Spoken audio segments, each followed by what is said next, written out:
Savais-tu que cette ville avait été la capitale de la France pendant seulement 2 mois? On la connaît tous pour sa tapisserie médiévale, dont le musée est fermé pour rénovation, mais la ville de Bayeux est une vraie pépite en Normandie. À quelques kilomètres d'Omaha Beach, c'est la première ville française à avoir été libérée au lendemain du débarquement de juin 1944. C'est pourquoi le général de Gaulle y a installé le gouvernement provisoire en attendant de libérer Paris.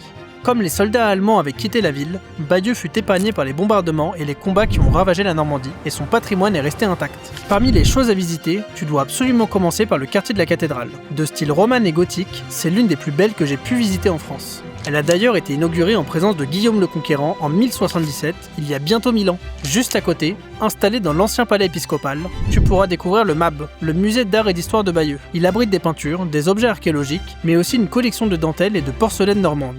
Sur le parcours, j'ai aussi découvert une ancienne chapelle privée de la Renaissance avec des fresques magnifiques.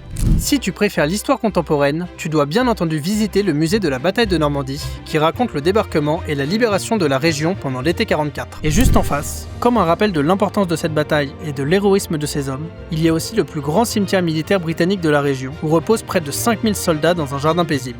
Alors, qu'est-ce que tu penses de Bayeux?